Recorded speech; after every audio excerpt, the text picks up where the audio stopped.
할렐루야. 예, 오늘도 이 수요 기도의 자리에 오신 여러분 환영하고 또 축복합니다. 하나님께서 당연하겠지만 기도하는 우리의 모습을 보시면서 분명 기뻐하실 것입니다. 우리 옆에 있는 분과 좀 이렇게 인사할까요? 오늘도 뜨겁게 기도합시다라고 인사하겠습니다. 네, 뜨겁게 기도하겠습니다. 기도합시다. 예. 오늘 말씀은 구약성경 요엘서라는 부분입니다. 요엘서는 전체가 총 3장으로 이루어진 생각보다 좀 비교적 다른 성경에 비해서 짧은 성경에 속해 있죠. 그렇지만 그 속에는 참 중요한 메시지들이 담겨 있습니다. 요엘서의 특징 중에 하나가 무엇이냐면요. 다른 예언서들과는 달리 시대적인 배경을 아는 데 있어서 도움이 될 만한 어떠한 단서도 없다라는 것이죠. 요엘서 바로 앞에는 호세아서가 있고 요엘서 뒤에는 아모스서가 있거든요. 근데 이 호세아서든 아모스서든 시작할 때 이것이 언제쯤인지를 말해주는 그런 힌트를 얘기해주고 있습니다. 호세아서는 시작할 때 보면 1장 1절에 우시아와 요담과 아하스와 히스기야가 이어 유다 왕이 된 시대에 이러면서 그 시대에 대해서 이 성경이 언제 쓰였는가에 대해서 말하고 있고요. 아모스서도 마찬가지로 시작할 때 보면 유다 왕 우시아 시대에 이러면서 이제 이때가 언제 쓰여졌다라는 게 쓰여 있는데 오늘 우리가 함께 읽은 이 요엘서는 전혀 아무것도 쓰여 있지가 않습니다. 그냥 부드엘의 아들 요엘에게 임한 하나님의 말씀이다. 로 시작하고 있지요. 성경에서 이렇게 당시 시대를 언급하지 않는 것은 어쩌면 그냥 우연일 수도 있겠지만 그냥 어떻게 하다 보니까 그렇게 쓰여졌을 수도 있겠지만 우리는 그렇게 받아들이는 것보다는 이 요엘서가 시대를 초월해서 우리에게 주시는 하나님의 메시지라고 받아들이는 것이 훨씬 더 좋은 마음가짐일 거라 생각합니다. 그래서 오늘 이 말씀이 그저 예전에 쓰여졌던 요엘 선지자에게 하나님께서 말씀하셨던 그 말씀이다로 끝나는 것이 아니라 오늘 우리들에게도 말씀하시는 하나님의 말씀이다로 받아들이는 저와 여러분 되시기를 바랍니다. 요엘서가 3장밖에 되지 않지만 우리가 잘 알고 있는 우리에게 꽤나 익숙한 그런 구절이 있는 그런 성경입니다. 2장 28절인데요. 함께 읽어볼까요? 시작. 그 후에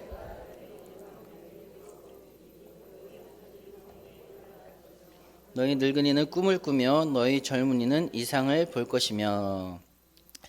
우리가 자주 부르는 찬양 중에 마지막 날이라는 찬양이 있죠. 그 찬양의 어떤 토대가 된 말씀이죠. 예. 그래서 자녀들은 뭐 아시잖아요. 오늘 원래 수요 예배 이거 시작할 때 찬양할 때 그걸 할까 하다가 지난주였나 아무튼 최근에 해가지고 다음에 해야겠다라고 부르진 않았는데 우리가 너무나 잘 알고 있는 찬양이죠. 또한 이 말씀이 그대로 이루어진 것을 우리가 사도행전 2장에 나오는 그 오순절 마가의 다락방에서 그 성령 강림 사건으로 또 볼 수도 있습니다. 그래서 이 말씀과 그 성령 강림 사건을 연결해서 보는 그런 신학자들도 많이 있죠. 그 성령 감림 사건은 이후에도 시대와 장소를 불문하고 여기저기서 많이 일어났죠. 사도행전 2장에서만 나타나고 그 후로 한 번도 없었습니다가 아니라 성령이 임하고 성령 충만했던 그런 어떤 사건들, 그런 일들은 여기저기서 많이 일어났습니다. 제일 가까운 우리나라에서도 있었지 않았습니까? 1907년에 평양에서 일어났던 그 대부흥 운동도 어떻게 보면은 같은 맥락으로 볼 수가 있을 것이고, 우리나라뿐만 아니라 전 세계 여기저기서 성령 강림, 성령 충만으로 인한 부흥 운동들이 일어난 역사들은 셀 수 없이 많습니다. 미국에서도 그런 어떤 성령 강림 그런 사건에 인해서 부흥 운동이 일어났고 그 부흥 운동이 이렇게 해서 이렇게 해가지고 우리나라까지 와서 성결교회 시작됐다 이런 것도 있어요. 그래서 성결교회는 우리나라에서 자생한 교단이지만 또 그것을 파고 올라가면 갑자기 어느 날 우리나라 사람이 하나님을 만나고 하나님의 계시를 받고 이게 아니라 정빈과 김상준 이런 사람들이 일본에 가서 동경성서 신학원에서 공부를 하는데 그 동경성서 신학원이 어디서 만들어졌냐? 이 미국에 있는 그 성령 운동이 시작되었던 그쪽에서 이렇게 해갖고 이렇게 돼서 됐다. 그래서 아무튼 우리가 이 성령 충만의 성령 강림의 이런 사건들은 우리와는 뗄래야 뗄 수 없는 그런 사건들이 많이 있다라는 것이죠. 어쩌면은 그런 것은 잘 알려진 사건들이고 오늘 우리 가정에 나에게 우리 교회에 그렇게 뜨겁게 기도하면서 우리가 성령을 경험한 사건들도 충분히 얼마든지 우리가 누릴 수 있는 그런 사건들이죠. 예. 여러분에게 사진 한 장 보여드리려는데요. 2005년에 아프리카에서 예배 중에 성도들에게 그 아프리카 사람들이 이제 예배 중에서 이제 막 뜨겁게 막 찬양하고 막 예배할 때 성령의 불이 내린 사건이 사진에 찍힌 적이 있습니다. 그래서 제가 이제 신학생일 때 2005년이면 제가 신학생일 때죠. 그래서 그때 꽤나 인터넷에서 유명했던 사진이고, 이 사진을 찍은 선교사님은 자신은 절대 사진에 손댄 적이 없다. 그리고 선교사님이 사진에 손대더라도 뭐 얼마나 잘 손대겠어요? 그럴듯하게 만들려면 되게 디자이너 이런 거 해야 할 수 있지 않겠습니까? 심지어 2005년이니까 지금부터 15년 전이니까 어떤 그런 기술들도 많이 발달하지 않았을 때일 거고요. 물론 인터넷에서는 합작이다 이러면서 뻥이다 이런 사람들도 있었지만, 저는 그 사진이 진짜라고 봅니다. 그 사진을 좀 볼까요? 짠, 네, 보이시나요? 이 사진, 네. 이게 그냥 이렇게 찬양이나 아니면 사진 찍는 사람이 이렇게 흔들려가지고 찍은 거 아닌가. 하지만 다른 사람들 머리는 멀쩡하죠. 흔들렸으면 머리들도 같이 흔들려야 하는데 그렇지가 않아요. 뭔가 내려오는 아니면 올라가는 아무튼 그런 사진들이 있고요. 또 다음 사진, 이거 정말 리얼하지 않습니까? 머리가 불탈 것 같은데. 하지만 머리는 불타지 않고 있는 그런 사진이 있습니다. 역시 이것도 흔들리지 않은 사진이죠. 근데 그 불의 어떤 모습들이 찍혔죠. 마지막 세 번째 사진, 역시 마찬가지입니다. 조금 이거는 제일 흐릿하긴 한데, 그렇게 성령의 불이 임하던 장면이 이렇게 사진에 찍힌 적도 있습니다. 물론 매번 성령 강림 사건이 사진에 찍히지는 않겠죠. 하지만 이렇게 사진에 찍힌 것은 또 이 사진을 보면서 누군가는 이것이 진짜구나 하면서 받아들일 수 있는 그런 기회가 되기 때문일 거라 생각합니다. 물론 이 사진이 당연히 합성이 아니길 바라지만, 만약에 이 사진이 합성이라 할지라도 그것은 중요한 게 아닙니다. 중요한 것은 성령은 태초로부터 오늘에 이르기까지 시대 하나님의 때마다 일을 하셨고 오늘도 일하고 계시며 지금도 우리와 함께 하신다는 사실이 중요한 것입니다. 그래서 이러한 사실을 오늘 본문과 연결해서 함께 생각해 보면, 한마디로 요엘서는 예언의 말씀이고 그것이 역사 가운데 성취되었고, 또 중요한 것은 이 예언의 말씀과 성취는 시대를 초월하여 반복하면서 일어난다는 사실입니다. 그러니까 오늘 이 자리에서도 얼마든지 일어날 수 있는 사실이라는 것을 믿으시기 바랍니다. 따라서 오늘 이 요엘서에 예언된 말씀이 사도행전 시대에 성취되었던 것처럼, 또 1907년에 평양에서 성취되었던 것처럼 오늘날 우리들에게도 적용되고 성취될 것들이 있기에 우리는 요엘서의 말씀에 귀를 기울여야 할 필요가 있다는 것이죠. 요엘서는 크게 둘로 나누면 2장 18절을 기준으로 전반부와 후반부로 나눌 수가 있는데, 전반부까지는 하나님의 심판과 재앙에 관한 그런 어떤 경고의 말씀이고요. 또 나머지 후반부는 하나님의 구원과 회복에 대한 예언의 말씀입니다. 전반부는 심판, 무서운 것, 그리고 그 후반부에는 이제 그것에 대한 어떤 회복과 구원에 대한 예언의 말씀이라는 것이죠. 근데 오늘 우리가 본 1장 말씀은 물론 전반부이기 때문에 하나님의 어떤 심판과 재앙에 대한 그런 경고의 말씀 부분입니다. 이 말씀에 어떤 얘기가 쓰여 있냐면요, 요엘 선지자가 활동하고 있던 그 시기에 일어난 메뚜기 때 사건으로 시작을 하고 있습니다. 사실 메뚜기 떼가 창궐하였다라는 것은 우리에게 놀라운 일은 아니죠. 또한 지금도 우리에게 크게 놀라운 일은 아닙니다. 최근에도 뭐 아프리카라든지 중동이라든지 중국이라든지 이런 데에서 메뚜기 떼가 갑자기 출몰해서 심각한 농작물 피해를 입었다, 이런 뉴스를 우리가 종종 듣기 때문이죠. 그리고 요엘 선지자 이 당시에 때도 메뚜기 떼는 가나안 지방 그때뿐만 아니라 또 그 당시 근동 지역에 있는 곳곳에서 일어나던 자연스러운 자연 현상이었다는 것이죠. 어느 날 갑자기 깜짝이야 할 만한 그런 일이 아니라는 거예요. 그런데 오늘 본문에 쓰여 있는 이 메뚜기 떼의 이 사건은 조금 다르다는 것이죠. 본문에서 왜 강조하고 있느냐? 왜냐하면 이 메뚜기 떼의 사건이 이전에는 경험해 보지 못한 전대미문의 사건이었기 때문입니다. 비교가 되지 않는다는 것이죠. 요엘서 1장 2절 우리 함께 볼까요? 읽어보겠습니다. 시작. 늙은 자들아,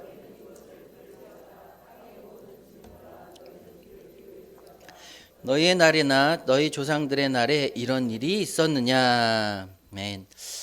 여러분 무슨 말입니까? 이것은 메뚜기 떼로 인해서 종종 일어나던 그런 농작물 어느 정도의 그 피해 그 정도가 아니라는 말입니다.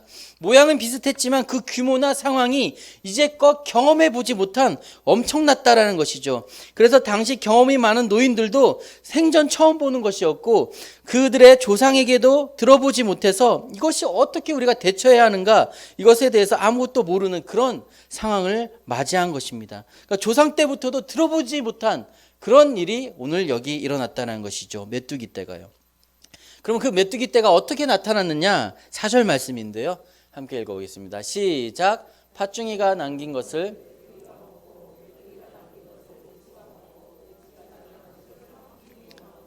아멘. 여러분 팥중이도 나오고 메뚜기도 나오고 느치도 나오고 황충이 나오는데 얘네들은 메뚜기 종류라고 합니다. 그래서 한 종류가 지나가면 그 남은 것을 다음 것이 또 다음 종류가 와서 먹고 그 다음 종류가 지나가면 그 다다음 종류가 와서 먹고 해서 4번이나 그것이 반복되었다는 것이죠. 여러분 성경에서 반복되었다는 것은 늘 강조하는 거라고 했잖아요. 근데 4번이나 반복되었다. 이것은 무엇입니까? 그 땅이 완전히 파괴되었다라는 것을 의미하고 있습니다. 그러니까 생전 보지도 못한 일이 그 땅에 일어난 것이죠. 지금 이 상황은 사람이 아무것도 할 수 없는 상황이고 어디서부터 무엇을 시작해야 할지도 모르는 그런 상황이었던 것입니다. 상황이 얼마나 심각했냐면 13절 말씀 읽어보겠습니다. 시작. 제사자들아 너희는 굵은 배로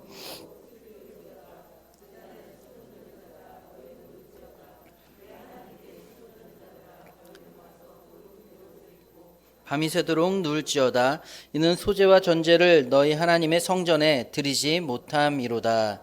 아멘. 제사장들아라고 얘기하고 있는데 너희는 굵은 배를 동이고 슬피 울래요.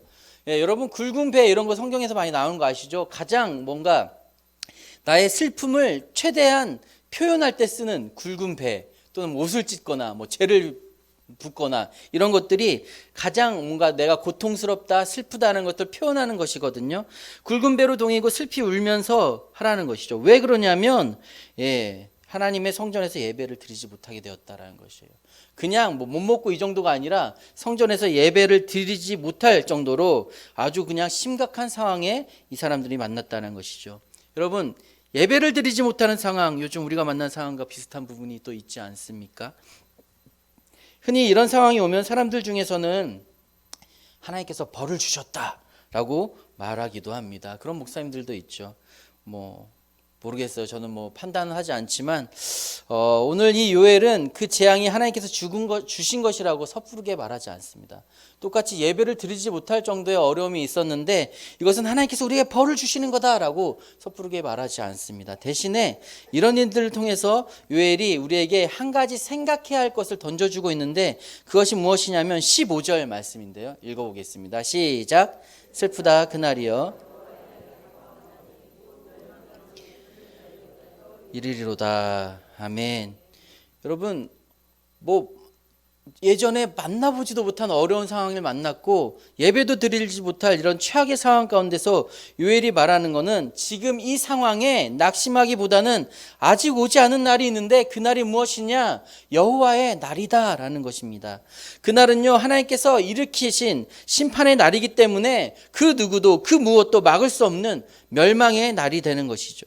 요엘은 이 메뚜기 재앙을 통해서 그날이 가까이 왔다라고 경고하고 있다는 것입니다. 사실 그렇지 않습니까? 우리가 뭔가 어려운 일을 당했을 때, 그러니까 이때 당시 요엘 선지자 당시에 그 상황을 생각해 보면 메뚜기 4종류가 와서 다 털어먹고 진짜 아무것도 남기지 않고 완전 죽음의 땅이 되어버린 이 상황에서 그들이 할 수 있는 게 무엇이겠습니까? 낙심하면서 뭔가 다시 땅을 읽으면 일어나겠습니까? 아니죠. 아무것도 할 수 없는 그것 가운데서 그들이 생각해야 하는 것은 지금 이 현상을 바라보면서 낙심하고 슬퍼하고 하는 것이 아니라 이것보다 더 무서운 날이 다가온다는 것을 기억해야 한다는 것. 그것을 오늘 요엘 선지자가 말하고 있는 것입니다. 재앙의 날이, 멸망의 날이 가까이 오고 있다라고 이야기하고 있습니다. 경고하고 있습니다. 성도 여러분, 우리가 인생을 살아가다 보면 감당할 수 없는 어려움을 만날 때가 있지 않습니까? 욥이 당한 고난처럼 극심한 고난에 처할 때도 있을 것이고, 또는 우리가 살아가는 세상 자체가 어려움을 당할 때도 있습니다. 요즘 우리가 맞이하고 있는 이 코로나 이 상황도 그런 종류의 것으로 우리가 바라볼 수 있겠죠. 이러한 큰 재앙을 만나고 재앙 수준의 어떤 고난을 만날 때 종종 어떤 사람들은 그것이 하나님이 주신 심판이다 라고 말하고 있죠. 하지만 그거 맞을 수도 있어요. 하지만 지금 우리에게 중요한 것은 그것이 아닙니다. 더 중요한 것이 있습니다. 우리가 개인적으로든 세계적으로든 스스로 감당할 수 없는 큰 어려움을 만났다면 그것이 하나님의 심판이니 아니니, 이렇게 해야 한다느니 저렇게 해야 한다느니, 그런 섣불리 말하기 전에, 그런 말을 하기 전에 우리가 먼저 기억해야 할 것은, 그것은 바로 여호와의 날이 아직 오지 않았다라는 것입니다. 세상이 말세다고, 이제 거의 끝날 것 같다고. 하지만 여러분, 끝날 것 같은 거지 끝난 게 아니지 않습니까? 여호와의 날이 아직 오지 않았습니다. 그날은 우리에게 지금 가까이 왔고 하루하루 다가가고 있는데, 우리가 지금 당장 지금의 상황을 보면서 낙심하고 있을 그럴 때가 아니라는 것입니다. 이 말은 더 큰 멸망의 날이 올 것이라는 그런 말이기도 하지만, 다른 한편으로 우리가 생각해 보면요, 무엇이냐면 아직 우리에게 기회가 있다라는 것입니다. 여호와의 날이 아직 오지 않았습니다. 가까이 왔지만 아직 오지 않았습니다. 그러니 우리가 이 여호와의 날 아직 오지 않은 이 순간, 우리가 정말 코로나로 힘들고 하더라도 이 순간 아직 우리에게는 기회가 있다는 사실을 기억하시기 바랍니다. 하나님께서 요엘 선지자를 통해 이 말씀을 당시 유대인들과 또 오늘날 우리들에게 하고 계시는 이유는, 이 어려움은 나의 심판이다, 어디 한번 맛 좀 봐라 이러면서 그런 것이 아니라, 아직 기회가 있을 때 돌이키라라는 그런 말씀으로 계신 것으로 보는 게, 우리가 지금 우리에게 닥친 이 어려움을 바라보는 올바른 시선일 것입니다. 그렇다면 여러분, 이 기회의 때에 우리가 무엇을 해야겠습니까? 여호와의 날이 다가오고 있는데 아직 오지 않았고 우리 아직 기회가 있는데, 그럼 이 기회의 때에 우리가 무엇을 해야겠습니까? 그것은 오늘 우리가 함께 본 이 말씀을 통해서 알 수가 있는 것이죠. 어려움을 당하고 있는 지금 우리가 가장 먼저 해야 할 것, 오늘 이스라엘 백성들이, 유대인들이 하고 있는 그것입니다. 바로 우는 것이죠. 함께 좀 볼까요? 요엘서 1장 5절, 11절, 13절, 14절 쭉쭉쭉 한번 읽어보도록 하겠습니다. 먼저 5절 시작. 취하는 자들아 너희는 깨어 울지어다. 네, 거기까지. 자, 11절 시작. 농부들아 곡할지어다. 그가 우리 때문이라 밭에 소산이 다 없음이로다. 13절이요. 제사장들아 너희는 굵은 배로 동이고 슬피 울지어다. 네, 거기까지. 14절. 너희는 금식일을 정하고 성회를 소집하여 장로들과 이 땅의 모든 주민들을 너희 하나님 여호와의 성전으로 모으고 여호와께 부르짖을지어다. 울어라, 곡해라, 슬피 울어라, 부르짖어라. 무엇입니까? 모두 운다는 표현의 그런 단어들이지 않습니까? 성회를 소집해서 성전에 모이지만 여기에는 제물도 없고 예배 순서도 없습니다. 아무것도 할 수 있는 게 없습니다. 그래서 그들이 오직 할 수 있는 것은 모든 사람들이 여호와 앞에 나와서 눈물로 기도하는 것밖에 없었던 것이죠.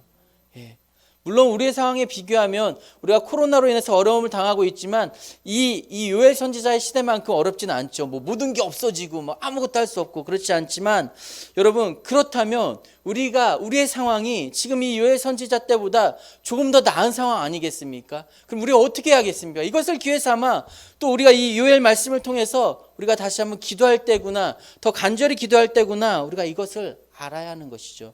아직 우리는 넉넉하니까, 살만하니까 좀 더 띵까띵까 할까?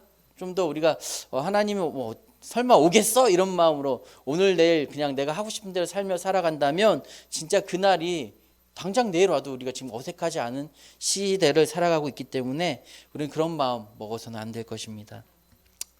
지금은 이사를 가셨는데, 예전에 저희 외할머니께서 대전에 사셨었습니다. 대전 톨게이트 앞에, 그 앞에 동네가 비례동이거든요. 그 비례동에 살고 계셨어요. 그래서 제가 7살 때, 제 동생은 5살 때 동생이랑 이제 외할머니 댁에 놀러를 가게 되었습니다. 뭐 할머니 댁 놀러 가는 거야, 뭐 그렇죠. 근데 어렸기 때문에 항상 할머니 할아버지께서는 집 안에서만 놀으라고, 또 마당이 조그만하게 있었는데 그 마당 안에서 놀라고, 예, 문 닫아 놓으시고 그렇게 해서 맨날 이제 마당에서 동생이랑 뛰어놀고 그랬었거든요. 근데 어느 날 이제 하루는 맨날 그 노는 데가 한정돼 있잖아요. 할머니네 집이 뭐 크지도 않았고, 어린 시절 저에겐 컸지만 나중에 커서 가 보니까 진짜 작더라고요. 그리고 마당도 그때는 되게 넓어서 둘이서 막 뛰어다녔지만, 예, 좀 커서 보니까는 정말 좁은 마당이었었고요. 그래서 어느 날은 재미가 없어서 동생을 데리고 할머니 몰래 집 밖으로 나가 보기로 했습니다. 왜냐하면 그 전날 할아버지가 문 여는 방법을 알려줬거든요. 이거 이렇게 당기면 열려라고 알려주셔가지고, 예, 열어보았습니다. 그리고 뭔가 미지의 세계를 탐험하는 그런 탐험가 마냥, 인디애나 존스 그 사람처럼, 예, 의기양양하게 대문을 박차고 나갔습니다. 동생을 데리고, 5살짜리 동생 데리고 나갔습니다. 할머니 집이 내 시야 안에 보이는 거리 안에서 이제 동생이랑 놀았어요. 왔다 갔다 하면서 막 뭔가 보물 찾기 한다면서 막 탐험한다면서 여기저기 뛰어다니고 뭐 이렇게 하다가, 할머니 집이 내 시야 안에 있으니까 뭐 안전하지 않습니까? 뭐 길을 잃어버릴 염려가 없잖아요. 그래서 막 놀다가 조금 더 이제 용감해졌어요. 그래서 할머니 집이 내 시야에 보이지 않을 만큼 갔습니다. 갔다가 막 놀다가 이제 돌아가자 하고 이제 동생 손을 잡고 이제 돌아가기 시작했죠. 할머니가 또 걱정할 수 있으니까요. 근데 그때는 정말 몰랐습니다. 제가 지독한 길치라는 것을 제가 그때를 몰랐습니다. 그래가지고 길을 결국 잃게 됐죠. 저는 분명 직진만 했거든요. 그러니까 문에서 나와서 이 길을 따라 쭉 갔다라고 생각했는데 한번 꺾었었나 봐요. 그래갖고 아무리 찾아도 내가 아는 그 할머니 집이 나오지 않는 거예요. 예, 그래가지고 이제 슬슬 이제 동생도 이게 저도 나름 당황했고, 동생은 5살짜리 이제 길을 잃었다 이걸 느꼈으니까 울기 시작하는 거예요. 막 이렇게 목소리 되게 허스키 하거든요, 어렸을 때부터. 그래갖고 목소리 되게 컸는데 막 울고 있고, 이제 저는 또 형이니까 나까지 울면 안 될 것 같은 거예요. 그래갖고 동생을 달래면서 기다려 보라고, 여기 할머니가 지나갈 수도 있다고 뭐 이러면서 막 위로하면서 이제 달래주지만, 아마 제 표정은 울기 직전의 표정이었겠죠. 예, 저도 무서우니까요. 예, 그래갖고 막 이제 조그만 꼬맹이 하나는 엄청 울고 있고, 조금 더 큰 꼬맹이 하나는 울먹울먹하면서 막 눈이 막 이렇게 구렁구렁 해가지고 있었으니까 누가 보더라도 얘네들 길 잃은 애들이잖아요. 그래갖고 마침 어떤 길을 지나가다 아주머니께서 길 잃었냐고 물어봐 주시고, 그래서 말도 못했어요.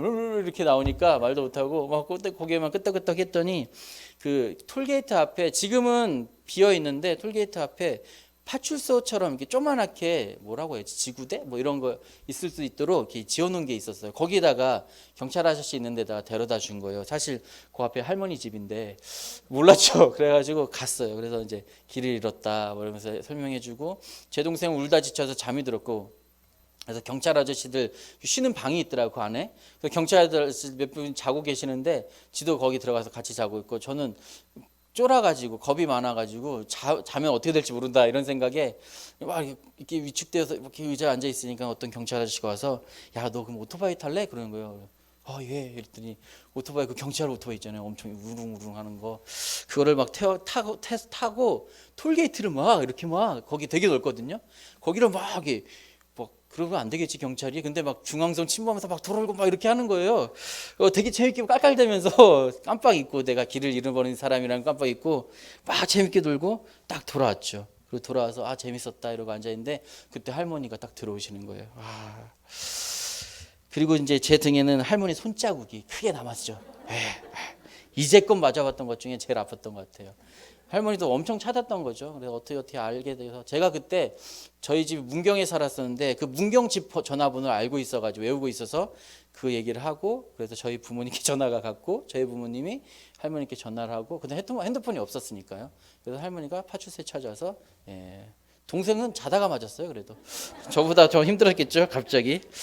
여러분, 아무튼 우리가 길을 잃어버린 아이들이 울고 있으니까는, 얘네들 무조건 길을 잃었구나 눈치채고 도움의 손길이 왔던 것처럼, 우는 것은 인간이 가진 가장 기본적인 어떤 도움 요청의 방법이지요. 이 얘기하려고 길 잃은 얘기한 겁니다. 아기가 태어나자마자 울고 저희 집 맞다 그 얘기도 해야 하나?